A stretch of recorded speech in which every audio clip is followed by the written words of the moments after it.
सुस्वागतम. संगीता भालसिंग या माझ्या यूट्यूब चॅनलवर तुम्हा सर्वांचे हार्दिक स्वागत. समाजशास्त्र इयत्ता 11वी हा विषय आपण अभ्यासाला घेतलेला आहे आणि प्रकरण क्रमांक 3 आपण अभ्यासत आहोत. समाजशास्त्रातील मूलभूत संकल्पना हे 3 प्रकरणाचे नाव आहे. या प्रकरणामध्ये एकूण 4 उपघटक आहेत, प्रमुख उपघटक आहेत. यात आणखी लहान उपघटक आहेत. यापैकी आपण समाज, समुदाय हे 2 उपघटक अभ्यासलेले आहेत आणि ते व्हिडिओ लेक्चर या चॅनलच्या प्लेलिस्टवर जाऊन पाहू शकता. 3रा जो उपघटक आहे सामाजिक समूह म्हणजे काय आपण अभ्यासलेलं आहे, त्याची वैशिष्ट्ये पण अभ्यासलेली आहेत. आज आपण सामाजिक समूहाचे प्रकार अभ्यासणार आहोत आणि पुढील व्हिडिओ लेक्चरमध्ये शेवटचा टॉपिक सामाजिक दर्जा, सामाजिक भूमिका आणि सामाजिक नियमन आहे. चला तर 3रा उपघटक आहे, 3ऱ्या प्रकरणामधला 3रा उपघटक सामाजिक समूहांचे प्रकार. सामाजिक समूहांचे प्रकार. विविध समाजशास्त्रज्ञांनी समूहांच्या केलेल्या वर्गीकरणाचा अभ्यास करून सामाजिक समूहांचे विविध गुणधर्म पाहणार आहोत. आता वेगवेगळ्या समाजशास्त्रज्ञांनी समूहाचे वेगवेगळे प्रकार केले किंवा वर्गीकरण केलं. वर्गीकरण म्हणजेच प्रकार. त्याचा अभ्यास करून मग सामाजिक समूहाचे गुणधर्म काय आहेत ते पाहायचे आहेत आपल्याला या प्रकरणामध्ये. आता पाहूया वर्गीकरण कसं केलेलं आहे. त्यातला पहिला प्रकार आहे अंतःसमूह आणि बहिःसमूह. म्हणजे अंतर्गत आणि बहिर्गत असे जे शब्द आहेत तेच अंतर्गत आणि बहिर्गत. अंतःसमूह म्हणजे ज्यामध्ये लोकांना आपलेपणाची भावना किंवा आपण या समूहाचे आहोत असे वाटते तो समूह. म्हणजे आपलेपणाची भावना, आपला समूह आहे असं वाटणं. या समूहामध्ये आपण किंवा आम्ही अशी भावना असणारे सर्व लोक समाविष्ट होतात. म्हणजे ते मी असं न बोलता आम्ही, आपण अशी भावना ठेवणारे लोक या समूहात असतात. अंतःसमूह म्हणजे एखाद्या कुटुंबासारखा छोटा किंवा समाजासारखा मोठा समूहही असू शकतो. म्हणजे तो लहानही असू शकतो किंवा मोठाही असू शकतो. कुटुंबही असू शकतो किंवा मोठा समाजही असू शकतो. अंतर्गत समूहाचे अस्तित्व बहिःसमूहाची जाणीव करून देते आणि अंतर्गत समूहामुळेच बहिःसमूह याची जाणीव होते. थोडक्यात लोक ज्या समूहाला आपले समजत नाहीत किंवा आपण या समूहाचे नाही असे मानतात तो समूह म्हणजे बहिःसमूह, बाह्य समूह. म्हणजे बाहेरचा समूह कोणता तर समूहाला आपले न मानणारे जे आहेत, समूह आपला नाही, आपण समूहाचे नाही असे जे मानतात तो बाहेरचा समूह किंवा बाह्य समूह. आणि जे समूहामध्ये आपलेपणाची भावना ठेवतात त्या समूहाला अंतःसमूह असं म्हणतात. अंतर्गत. विल्यम समनर यांनी या 2 समूहातील फरक दाखवून दिला. आता हे जे समाजशास्त्रज्ञ आहेत विल्यम समनर यांनी फरक दाखवला आहे. अंतःसमूह म्हणजे आम्ही समूह आणि बहिःसमूह म्हणजे त्यांचा समूह. पहा किती सुंदर आणि सोप्या पद्धतीने फरक सांगितला आहे. अंतःसमूह म्हणजे काय, आम्ही समूह आणि बहिःसमूह म्हणजे आपला नाही त्यांचा समूह असा फरक सांगितला आहे सोप्पा. अंतःसमूह लोक एकमेकांना त्यांच्यातीलच एक म्हणून ओळखतात. म्हणजे एका समूहातले असतात ते आणि त्यांच्यात आपलेपणाची भावना असते. अंतःसमूहातील व्यक्तींना दुसऱ्या एखाद्या सांस्कृतिक किंवा म्हणजे जे लोक अंतःसमूहामध्ये आहेत ते दुसऱ्या एखाद्या व्यक्तीला किंवा वांशिकदृष्ट्या भिन्न वाटणाऱ्या समूहांकडून धोका वाटू शकतो. म्हणजे त्यांना दुसऱ्या समूहाकडून धोका वाटतो किंवा द्वेषभावना जाणवते. याला समाजशास्त्रज्ञ बाह्य समूह किंवा त्यांचा समूह असे म्हणतात. म्हणजे एका समूहाला दुसऱ्या समूहापासून धोका वाटतो, द्वेषभावना वाटते, म्हणजेच तो बाह्य समूह किंवा त्यांचा समूह. बहिःसमूहाची परिभाषाच अंतःसमूहाच्या संदर्भात केली जाते. म्हणजे बहिःसमूह आहे त्याची परिभाषा जी आहे त्याच्या अंतःसमूहाच्या संदर्भातच आहे ती परिभाषा. म्हणजे अंतःसमूह आहे आणि त्याच्या समूहात नाही आहेत म्हणजे तो बाह्य समूह आहे असा त्याचा अर्थ. बहिःसमूहामध्ये अशा व्यक्तींचा समावेश केला जातो की म्हणजे बाहेरचा जो त्यांचा समूह आहे त्यामध्ये कोणत्या व्यक्तीचा समावेश केला जातो, ज्या आपल्यापेक्षा वेगळ्या आहेत असे वाटते किंवा ज्यांचा द्वेष केला जातो. म्हणजे जे आपल्या गटामध्ये नाही आहेत, आपले नाही आहेत, आपलेपणाची भावना नाही आहे त्यांच्यात, त्यांचा मत्सर वाटतो, द्वेष वाटतो, किंवा ज्यांच्याबरोबर स्पर्धा किंवा संघर्ष असतो म्हणजे शत्रुपक्ष किंवा विरुद्ध पक्ष, त्यांच्यामध्ये स्पर्धा संघर्ष असतो, म्हणून तो आपला समूह नसतो. असे असले तरीही परिस्थितीनुसार अंतःसमूह आणि बहिःसमूहाबद्दल भेदाची व्याख्या बदलू शकते. म्हणजे असं जरी आहे, पण परिस्थिती अशा वेळेला काही काही अशी होऊ शकते की अंतःसमूह आणि बहिःसमूह यामधला फरक कधी कधी सांगता येत नाही, किंवा व्याख्या ज्या सांगितल्या आहेत त्या बदलू शकतात. अंतर्गत आणि बाह्य यामधला भेदही नष्ट होऊ शकतो कधी कधी. दुसरा वर्गीकरणाचा प्रकार केलेला आहे क्रमांक 2चा, ऐच्छिक आणि अनैच्छिक. म्हणजे ऐच्छिक याचा अर्थ मानवाच्या इच्छेनुसार, आणि अनैच्छिक याचा अर्थ त्याची इच्छा नसताना. चार्ल्स एलवूड यांनी हे वर्गीकरण मांडले. आता हे वर्गीकरण कोणी केलेले आहे? चार्ल्स एलवूड, नाव लक्षात ठेवा समाजशास्त्रज्ञाचं. त्यांच्या मते ऐच्छिक समूहामध्ये राजकीय पक्ष, ट्रेड युनियन, युवा संस्था, सांस्कृतिक मंडळे इत्यादी येतात. आता ऐच्छिक आपल्या स्वतःच्या इच्छेने समूहात समाविष्ट झालेले, मग त्यामध्ये कोणकोणते घटक येतील? राजकीय पक्ष, ट्रेड युनियन म्हणजे कामगारांच्या संघटना, युवकांच्या संस्था, सांस्कृतिक मंडळे इत्यादी हे ऐच्छिक समूह आहेत. आणि अनैच्छिकमध्ये इच्छा नसताना त्या समूहात आलेले कुटुंबामध्ये कोणकोणत्या कुटुंबात जन्म गेले काही इच्छेनुसार नाही आहे, ते अनैच्छिक आहे. जात, कोणी कोणत्या जातीत जन्माला यावं, कोणी कोणत्या वंशाला जन्माला यावं, हे काही हातात नाही आहे, म्हणून ते कोणते आहेत? तर अनैच्छिक समूह आहेत. हे उदाहरणं लक्षात ठेवा, परीक्षेला येत आहे. ऐच्छिक समूहाचे सदस्यत्व हे स्वतः स्वीकारलेले असते, म्हणजे स्वतः त्या व्यक्तीने स्वीकारलेलं असतं एखाद्या राजकीय पक्षाचं काम करण्याचं किंवा सदस्यत्व ऐच्छिक असतं ते. या समूहामध्ये सदस्य प्रवेश करू शकतात किंवा त्यातून स्वेच्छेने बाहेरही पडू शकतात. एका पक्षातून दुसऱ्या पक्षात जाता येतं. राजकीय पक्षाचं उदाहरण घेतलं आपण तर, म्हणजे सदस्य प्रवेश आपल्या मनाने करू शकतो, अगर बाहेर पडू शकतो. या समूहातील सदस्यांवर कोणत्याही प्रकारची सक्ती किंवा अधिक काळ राहण्याची सक्ती नसते, म्हणजे त्यांच्यावर काही जबरदस्ती करता येत नाही. उदाहरणार्थ व्यावसायिक समूह. अनैच्छिक समूहाचे सदस्यत्व हे जन्माने प्राप्त होते किंवा त्यामध्ये स्वेच्छेपेक्षा सक्ती अधिक असते. उदाहरणार्थ कुटुंब, जात, धार्मिक समूह, वंश इत्यादी. कुटुंबामध्ये जन्म किंवा जात, धर्मात, वंशात, पंथात जन्म घ्यायचं काही व्यक्तीच्या हाती नाही आहे, त्याची इच्छा पण नाही आहे, ते अनैच्छिक समूहाचं उदाहरण आहे. त्यामुळे तिथे सक्ती निर्माण होते, नियमावली निर्माण होते, सक्ती असते लक्षामध्ये. म्हणजे ऐच्छिक आणि अनैच्छिक समूहाची उदाहरणं लक्षात ठेवा, सोपं आहे ते. ऐच्छिक समूह आणि अनैच्छिक समूहामध्ये फरक पाहूया आपण. स्वेच्छेवर सदस्यत्व आधारित, म्हणजे सदस्यत्व इच्छेनुसार आहे व्यक्तीच्या ऐच्छिकमध्ये. अनैच्छिकमध्ये जन्मावर सदस्यत्व आधारित, जन्म जिथे होतो तिथलं सदस्यत्व. सदस्यत्व सोडणेही स्वेच्छेवर आधारित, म्हणजे समूह सोडायचा तर त्या व्यक्तीच्या इच्छेनुसार सोडता येतो. अनैच्छिक कोणीही सदस्यत्व नाकारू शकत नाही, म्हणजे कुटुंबाचं सदस्यत्व नाकारू शकत नाही किंवा ते नाकारणे अवघड असतं. कुटुंब, जात, धर्म, वंश, पंथ हे काही नाकारता येत नाही अनैच्छिकमध्ये. उदाहरणार्थ राजकीय पक्ष, व्यापारी संघटना, युवा संघटना, सांस्कृतिक मंडळे ही ऐच्छिक समूहाची उदाहरणं आहेत. आणि अनैच्छिक समूहाची उदाहरणं कुटुंब, जात, वंश इत्यादी. हा फरक महत्त्वाचा आहे. पुढचा प्रकार आहे लहान आणि मोठा समूह. लहान आणि मोठा आकारानुसार. जॉर्ज सीमेल, नावं लक्षात ठेवा समाजशास्त्रज्ञाचं, जॉर्ज सीमेल यांनी याचं वर्गीकरण केलेले आहे. या वर्गीकरणामध्ये समूहाच्या आकारमानाला महत्त्व आहे, म्हणजे आकार कसा आहे, लहान की मोठा. लहान समूहामध्ये जोडी, त्रिकूट आणि इतर लहान समूहांचा समावेश होतो.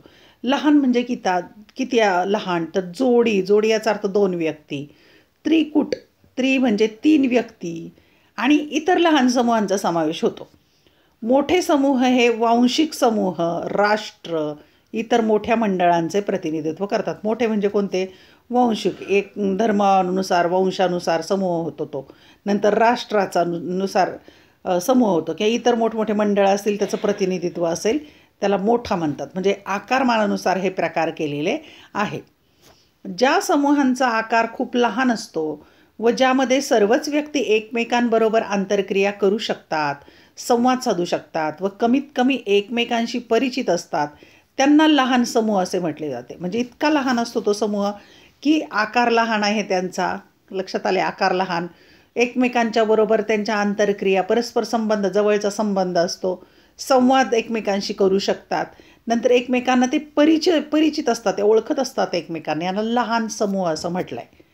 काही प्राथमिक समूह जसे की आता प्राथमिक समूह किंवा लहान समूह, कुटुंब हे लहान समूहामध्ये, कुटुंब हे लहान समूह पण आहे आणि प्राथमिक समूह पण आहे.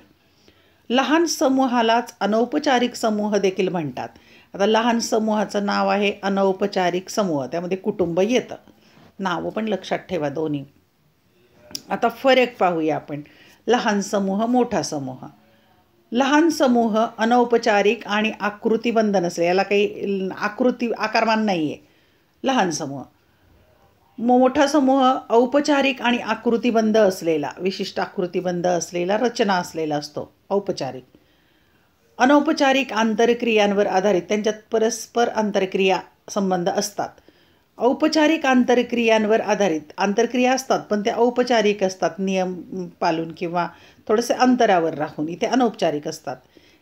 लहान समूहामध्ये व्यक्तिगत आंतरक्रिया असतात आणि मोठ्या समूहामध्ये व्यक्तिगत आंतरक्रिया करणे अवघड आहे, कारण त्यांचा एकमेकांचा परिचय देखील नसतो, ओळखत नसतात. आकाराने लहान, आकाराने मोठा. आता उदाहरण पाहू. लहान समूहामध्ये जोडी, त्रिकूट, कुटुंब, नातेसंबंध येतात आणि मोठ्या समूहामध्ये उदाहरणार्थ राष्ट्र, विद्यापीठ, राज्य, वंश हे मोठ्या समूहाची उदाहरणं आहेत. फक्त लक्षात ठेवा, समूहांमधील आंतरक्रियेच्या प्रक्रियेला महत्त्व देणारे जॉर्ज सिमेल हे पहिले जर्मन समाजशास्त्रज्ञ आहेत. आता हे जॉर्ज सिमेल हे असे पहिले जर्मन शास्त्रज्ञ आहेत की समूहामध्ये एकमेकांशी परस्पर क्रिया किंवा आंतरक्रियेच्या प्रक्रियेला त्यांनी महत्त्व दिलेलं आहे. समूहाच्या आकारमानावर प्रकाश टाकताना सिमेल म्हणतात, म्हणजे समूहाचं जे आकारमान आहे त्याच्याबद्दल बोलताना सिमेल असं म्हणतात, लहान समूहांमध्ये विशिष्ट प्रकारच्या आंतरक्रिया दिसून येतात. लहान लहान समूहामध्ये विशिष्ट प्रकारच्या आंतरक्रिया असतात. जसजसे समूहाचे आकारमान वाढत जाते तसतसे या आंतरक्रियांमध्ये बदल होतो. समूहाचं आकारमान वाढलं की आंतरक्रिया देखील बदलतात. काही आंतरक्रिया पूर्णपणे लुप्त होतात म्हणजे नाहीशा होतात. काही आंतरक्रिया आपोआप नष्टही होतात.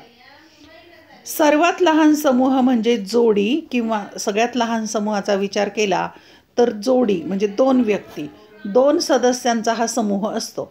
एक लग्न झालेले जोडपे हे जोडीचे उदाहरण आहे. जोडी म्हणजे दोन व्यक्ती, लहान समूहाचं हे उदाहरण. जेव्हा या लग्न झालेल्या जोडप्याला मूल होते तेव्हा ते 3 सदस्य होतात, त्याला त्रिकूट म्हणतात. म्हणजे 3 सदस्यांचे कुटुंब किंवा 3 सदस्यांचा लहान समूह असे संबोधले जाते. 2 व्यक्तींचा असेल तर जोडीचा समूह, 3 व्यक्तींचा असेल तर त्रिकूट किंवा 3 सदस्यांचा समूह समजले जाते. क्रमांक 4, प्राथमिक आणि दुय्यम समूह. सामाजिक समूहांचे प्राथमिक आणि दुय्यम असे 2 समूहात विभाजन केले आहे. प्राथमिक म्हणजे पहिल्या पातळीवर, दुय्यम म्हणजे दुसऱ्या पातळीवर, अशा अर्थाने 2 प्रकार केलेले आहेत. सामाजिक आंतरक्रियांचे गुणधर्म आणि लक्षणे यांच्या आधारे प्राथमिक आणि दुय्यम असे समूहांचे वर्गीकरण केले जाते. म्हणजे त्या आंतरक्रिया एकमेकांच्यात होतात, त्याचे गुणधर्म काय आहेत, त्याची लक्षणं काय आहेत, या आधारावर प्राथमिक आणि दुय्यम प्रकार होतात. ज्या समूहांमध्ये व्यक्ती एकमेकांसोबत परस्पर सहकार्य भावनेने काम करतात आणि त्यांच्यात जवळचे संबंध निर्माण होतात त्यांना प्राथमिक समूह म्हणतात. प्राथमिक समूहाचं महत्त्वाचं वैशिष्ट्य की परस्पर एकमेकांशी सहकार्याच्या भावनाने ते संबंध असतात आणि अतिशय जवळचे नातेसंबंध किंवा जवळचे संबंध असतात, त्यांना प्राथमिक समूह म्हणतात. कुटुंबाचं ते उदाहरण आहे. हे महत्त्वाचे परीक्षेला येतं. कुटुंब हे प्राथमिक समूहाचे अतिउत्तम उदाहरण आहे. परंतु जसजसा समाज विकसित होत जातो तसतसे दुय्यम समूह हे वाढत जाते. समाजाच्या विकासाबरोबर दुसरे समूह पण वाढत जातात.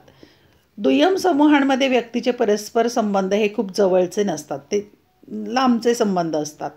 व्यावसायिक कंपनी, कामगार संघटना इत्यादी दुय्यम समूहाची उदाहरणे आहेत. कामगार संघटना, व्यावसायिक कंपनी हे उदाहरणं लक्षात ठेवा, म्हणजे समजायला सोपं जातं. दुय्यम समूह. आता पाहूया आपण प्राथमिक समूहाची माहिती. चार्ल्स हाल्टन कुले हे समाजशास्त्रज्ञाचं नाव लक्षात ठेवा. यांनी त्यांच्या सोशियल ऑर्गनायझेशन या पुस्तकामध्ये 1909 साली प्राथमिक समूह ही संज्ञा प्रथमतः वापरली. म्हणजे सोशल ऑर्गनायझेशन हे त्यांचं पुस्तक आहे, 1909 लिहिलेलं. त्यात त्यांनी प्राथमिक समूह ही संज्ञा वापरलेली आहे. यामध्ये त्यांनी व्यक्तिगत म्हणजे पर्सनल, प्रत्यक्ष समोरासमोरील संबंध आणि सहकार्य अशा लहान समूहांच्या वैशिष्ट्यांचा उल्लेख केला. म्हणजे प्रत्यक्ष लहान समूह, एकमेकांच्या सहकार्य असणं, अशा प्रकारे समूहाचा उल्लेख केला. प्राथमिक समूह हे समाजीकरणाची प्रक्रिया, भूमिका व दर्जाच्या विकासामध्ये खूप महत्त्वाची भूमिका बजावतात. आता प्राथमिक समूहाचं हे खूप महत्त्व आहे की समाजीकरणाच्या प्रक्रियेच्या संदर्भात किंवा समाजीकरणाची भूमिका असेल किंवा त्या दर्जा त्याचे क्वालिटी त्याच्या विकासाबाबत फार महत्त्वाची भूमिका आहे प्राथमिक समूहाच्या संदर्भामध्ये. पहा इथे प्राथमिक समूहाचं एक चित्र दाखवलं आहे. हे 2 मुलं खेळत आहेत, बहीण भाऊ. प्राथमिक समूह हे व्यक्तीच्या रोजच्या जीवनातील आवश्यक घटक आहे. कुटुंब, जवळचा मित्रपरिवार, शेजारी गाव हे सर्व प्राथमिक समूह आहेत. हे समूह अनौपचारिक संबंधावर आधारित असतात. सामाजिक जीवन हे याच समूहातून सुरू होते. समाजामध्ये याच समूहातून जीवन सुरू होतं. म्हणजे अगोदर प्राथमिक समूह आणि नंतर माणूस दुय्यम समूहामध्ये प्रवेश करतो, असं त्याचा अर्थ. आता पाहूया प्राथमिक समूहाची काय काय वैशिष्ट्ये आहेत. त्यातलं पहिलं वैशिष्ट्य भौतिक सानिध्य, म्हणजे ते एकमेकांच्या सोबत असतात. भौतिक सानिध्य हे प्राथमिक समूहासाठी आवश्यक असते. भौतिक सानिध्य या वैशिष्ट्यामुळेच कुटुंब आणि शेजार हे प्राथमिक समूह म्हणून ओळखले जातात. एकमेकांच्या त्या भोवती असतात, समोरासमोर असतात, अशा अर्थाने त्यांचं भौतिक सानिध्य जवळजवळ असतात ते. 2. समूहाचे लहान आकारमान. प्राथमिक समूहासाठी त्याचा आकार लहान असणे आवश्यक असते. समूहातील लहान आकारामुळेच त्यातील सदस्यांचे एकमेकांबरोबर जवळचे संबंध निर्माण होतात. महत्त्वाचं वैशिष्ट्य की आकारमान खूप लहान असतं, त्यामुळेच त्यांचं एकमेकांशी जवळचे संबंध निर्माण होतात. हे कुटुंबाचं उदाहरण आपण घेतलेलं आहे. तिसरं वैशिष्ट्य आहे नात्यांचे शाश्वत रूप. शाश्वत म्हणजे कायमचं. कुटुंबामध्ये नाती असतात ती काही टेम्पररी नसतात, कायमची असतात. नात्यातील शाश्वत स्वरूपाचे संबंध त्यातील सदस्यांमध्ये जास्तीत जास्त एकात्मता आणि अतुटता निर्माण करतात. कारण कायमचं नातं आहे. आई वडील, मुलं, बहीण, भावंड, पती पत्नी, त्यांच्यामध्ये आपलेपणाची भावना, प्रेमाची भावना, एकतेची भावना, अतूट अशी नाती असतात ही. 4. प्रत्यक्ष संबंध थेट. प्राथमिक समूह हे जवळीकतेवर किंवा निकटतेवर आधारित असतात. अशा प्रकारच्या समूहांमध्ये प्रत्यक्ष संबंध हे जवळीकता आणि किंवा निकटता निर्माण करतात. म्हणजे इतके जवळचे संबंध असतात ते. हे समूहाची स्थिरता टिकवून ठेवण्यासाठी आवश्यक असते आणि समूहाचं स्थैर्य यावर अवलंबून असतं. यामुळेच कुटुंब टिकून राहतात. 5वं उद्दिष्ट आहे समान उद्दिष्टे आणि ध्येय. येथे प्राथमिक समूहातील सदस्यांमध्ये उद्दिष्टे किंवा ध्येयाची साम्यता दिसून येते. की समूहामध्ये कुटुंबाचं सदस्यांच्यामध्ये त्यांचं उद्दिष्ट, जीवन जगण्याचं ध्येय समान असतं. यातील सदस्य एकमेकांचा आदर करतात आणि सर्व प्रकारच्या भावना एकमेकांसोबत वाटून घेतात. एकमेकांचा ते आदर करतात, भावभावना वाटून घेतात, एकमेकांना साथ देतात, सुखदुःखात बरोबर राहतात. 6. परस्पर संबंध हेच साध्य. त्यांचं साध्य असतं शेवटचं की परस्पर संबंध जपणं. प्राथमिक समूहातील संबंध म्हणजे कोणतेही उद्दिष्ट साध्य करण्याचे साधन नसून ते परस्पर संबंध हेच त्या समूहाचे साध्य असते. कारण परस्परांशी नातं टिकवणं हे उद्दिष्ट. या समूहातील संबंध हे अगदी स्वाभाविक असतात. अगदी नैसर्गिकपणे हे संबंध सांभाळले जातात, जपले जातात. 7वं वैशिष्ट्य अनौपचारिक नियंत्रण. प्राथमिक समूहातील सदस्यांवर कोणत्याही प्रकारचे औपचारिक नियंत्रण असते. कुठला कायदा नसतो, नियमावली नसते, पण ते अनौपचारिकरित्या एकमेकांवर बंधनात राहतात. ते परंपरागत आणि भावनिक बंधावर आधारित असतात. त्यांचे एकमेकांशी भावनिक संबंध असतात, त्यावर कुटुंब बांधलेलं राहतं. वरील सर्व वैशिष्ट्यांबरोबरच व्यक्तिगत संबंध, समाविष्ट संबंध, सहज किंवा स्वयंस्फूर्त संबंध, निसर्गतःच असलेली तुलनात्मक अतुटता किंवा स्थायी भाव हे देखील प्राथमिक समूहाचे काही गुणधर्म आहेत. आता या वैशिष्ट्यांच्या सोबतच ही काही प्राथमिक समूहाचे गुणधर्म सांगितलेले आहेत. मग व्यक्तिगत संबंध म्हणजे पर्सनल रिलेशन, नंतर समाविष्ट सगळ्यांना सामावून घेणारे संबंध, सहज आणि स्वयंस्फूर्त असे संबंध असतात आणि निसर्गतःच मिळालेली अतूट भावना आणि स्थायी भाव हे सुद्धा गुणधर्म प्राथमिक समूहाचे आहेत. आता आपण दुय्यम समूहाची माहिती घेऊया. दुय्यम समूह म्हणजे औपचारिक व्यक्तिनिरपेक्ष समूह, व्यक्तिनुसार बदलणारा. हा समूह प्राथमिक समूहाच्या अगदी विरुद्ध असतो, प्राथमिक समूहाच्या विरुद्ध, आणि त्याचे गुणधर्मही त्यापेक्षा अगदी वेगळे आहेत. वैशिष्ट्ये वेगळी, गुणधर्म वेगळे. उदाहरणार्थ राष्ट्र, राजकीय पक्ष, कामगार संघटना इत्यादी.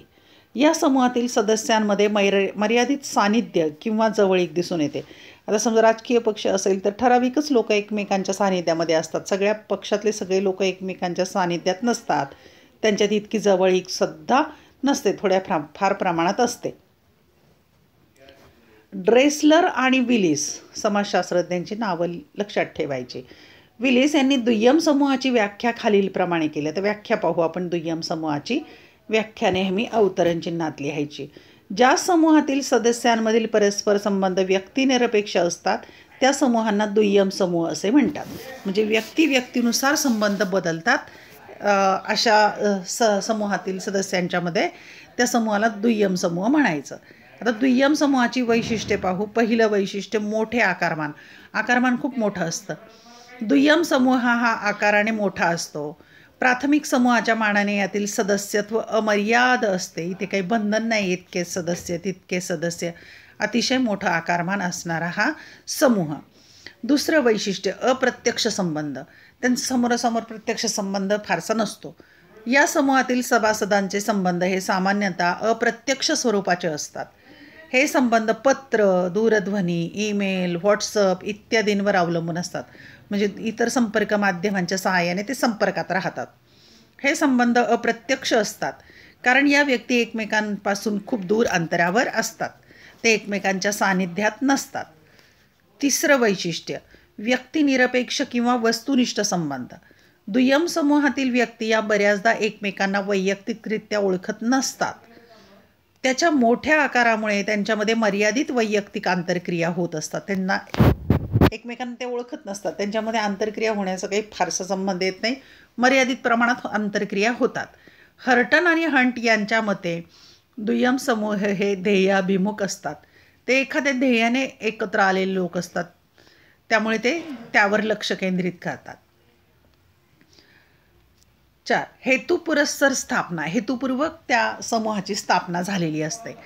एक विशिष्ट स्वारस्य समूह. स्वारस्य म्हणजे आवडीचा, आवड निवड असते म्हणून दुय्यम समूह हे यातील सदस्यांची ध्येय पूर्ण करण्यासाठी किंवा भागवण्यासाठी जाणीवपूर्वक स्थापन केलेले असतात. की एक विशिष्ट कारणाने किंवा आवडीने एकत्र आलेले असतात. त्यामुळे ते आपले ध्येय पूर्ण करण्यासाठी ते काम करतात. 5. औपचारिक संबंध.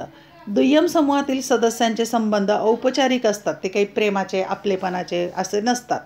ते नियम, कायदे, कार्यपद्धती यावर अवलंबून असतात. राजकीय पक्षामधील जे व्यक्ती असतात समजा, ते काहीतरी कायदे नियमावर एकमेकांशी संबंध असतात. कामगार संघटना असतील तर ते सुद्धा त्याप्रमाणे कायदे नियम यावर त्यांचे औपचारिक संबंध अवलंबून असतात. आता पाहूया आपण महत्त्वाचा तक्ता. प्राथमिक समूह, दुय्यम समूह. समोरासमोरील जवळचे संबंध. दुय्यमच्या बाबत अंतर राखून असणारे संबंध. प्राथमिक समूहामध्ये परस्पर सहकार्य हा पाया. दुय्यम समूहात परस्पर सहकार्य फार अवघड. प्राथमिक समूहात व्यक्तीच्या दैनंदिन जीवनात सहाय्यक.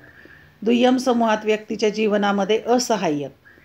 प्राथमिक समूहामध्ये अनौपचारिक संबंध असतात. दुय्यम समूहात औपचारिक संबंध असतात. प्राथमिक समूहामध्ये भौतिक सानिध्य असते. दुय्यम समूहात भौतिक दूरत्व किंवा अंतर असते.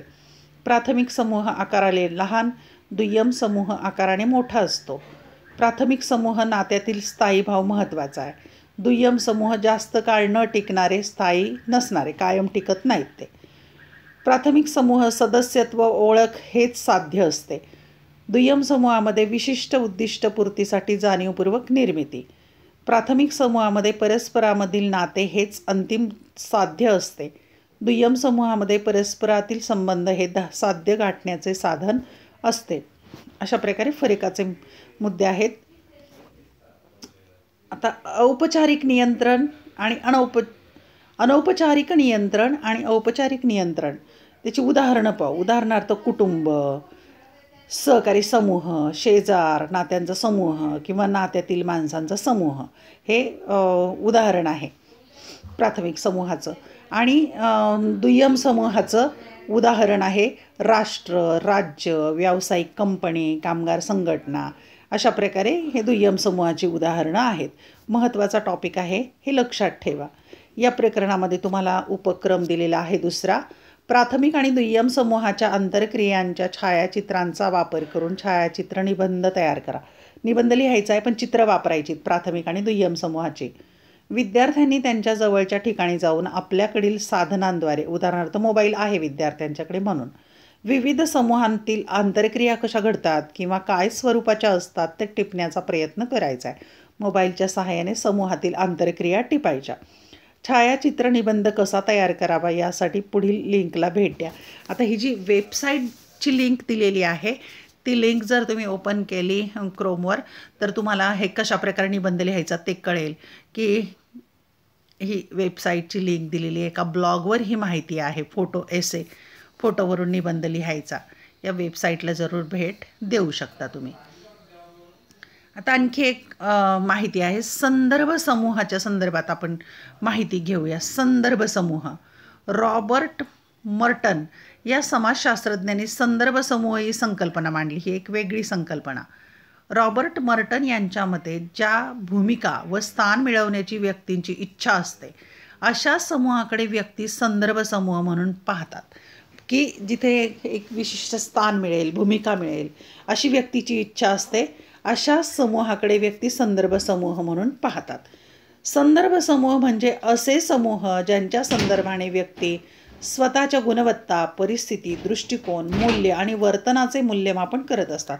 कशाला म्हणायचं संदर्भ समूह? तर त्या समूहात असल्याने ती व्यक्ती आपली गुणवत्ता सिद्ध करू शकते, परिस्थिती, दृष्टिकोन, मूल्य, वर्तनाचं मूल्यमापन करू शकते, असा संदर्भ समूह. म्हणूनच संदर्भ समूह म्हणजे असा गट ज्याच्याशी आपण आपली तुलना करतो. तिथे तुलना करता येते, श्रेष्ठ कनिष्ठ असं ठरवता येतं, चांगलं वाईट असं ठरवता येतं. आपण आपल्या वर्तणुकीला आणि दृष्टिकोनाला मार्ग दाखवण्यासाठी संदर्भ समूहाचा वापर करतो. म्हणजे व्यक्तीचा दृष्टिकोन, व्यक्तीचं वर्तन याला एक मार्ग मिळतो. आणि सामाजिक प्रमाणके ओळखण्यासाठी ते मदत करतात. समाजामध्ये नियमावली असते, त्यासाठी प्रमाणकं असतात, ते ओळखायला मदत करतात. भूतकाळात ज्याचा आपण भाग होतो किंवा भविष्यकाळात आपण ज्याचा भाग होऊ शकतो असा समूह म्हणजे संदर्भ समूह. की मागच्या काळात कुठल्या समूहाचा भाग होतो किंवा भविष्यात आपण दुसऱ्या कुठल्या समूहाचा भाग होऊ शकतो, यालाही संदर्भ समूह म्हणतात. त्याचं उदाहरण, एखादी लग्न झालेली व्यक्ती तिच्या किंवा त्याच्या लग्न न झालेल्या मित्र किंवा मैत्रिणीला संदर्भ समूह म्हणून पाहू शकते. म्हणजे मित्रमैत्रिणींचा समूह होईल. हो, जरी त्यांना माहीत असले की या समूहाचे आपण कायमचे सभासद नाही आहोत तरीही, म्हणजे कायमचे सभासद जरी नसले पण टेम्पररी असू शकतात, तात्कालिक असू शकतात, संदर्भ समूहाचे उदाहरण. इथे एक गोष्ट जाणून घेणे महत्त्वाचे ठरते की आपल्यापैकी बरेच जण हे अनेक संदर्भ समूहांवर अवलंबून असतो. प्रत्येक जण वेगवेगळ्या संदर्भ समूहावर अवलंबून असतात. संदर्भ समूह हे अनौपचारिक किंवा औपचारिक अशा दोन प्रकारचे असतात. म्हणजे ते अनौपचारिक आणि औपचारिक अशा दोन्ही प्रकारचे असू शकतात. बरेच संदर्भ समूह जे आहेत, बरेच संदर्भ समूह हे अनौपचारिक संदर्भ समूह असतात. या समूहातील व्यक्ती व व्यक्तिगत पातळीवरच संवाद साधत असतात. उदाहरणार्थ अनौपचारिक संदर्भ समूहात कुटुंब, सहकारी समूह येतात. म्हणजे मित्र, नातेवाईक मंडळी, कुटुंब हे असतात अनौपचारिक संदर्भ समूह. औपचारिक संदर्भ समूहाचे विशिष्ट ध्येय किंवा उद्दिष्ट ठरलेले असते. त्यांची विशिष्ट अशी रचना व अधिकाराच्या जागा ठरलेल्या असतात. औपचारिक संदर्भ समूहात कामगार संघटना, सर्वोच्च न्यायालय इत्यादी येतात. अशा प्रकारे औपचारिक आणि अनौपचारिक दोन्ही प्रकारचे संदर्भ समूह असतात. आता पाहूया आपण संदर्भ समूहाची जर अधिक माहिती घ्यायची असेल तर. संदर्भ समूहावरील अधिक माहितीसाठी खालील लिंक पहा. या लिंकवर संदर्भ समूहाची अधिक माहिती दिलेली आहे. पुढील व्हिडिओ लेक्चरमध्ये आपण शेवटचा टॉपिक अभ्यासणार आहोत, सामाजिक दर्जा, सामाजिक भूमिका, सामाजिक नियमने. धन्यवाद. व्हिडिओ लेक्चर आवडल्यास चॅनल सबस्क्राईब करा, बेल आयकॉन प्रेस करा, म्हणजे मी नवीन व्हिडिओ पोस्ट केला की नोटिफिकेशन तुम्हाला मिळेल. अभ्यासासाठी शुभेच्छा.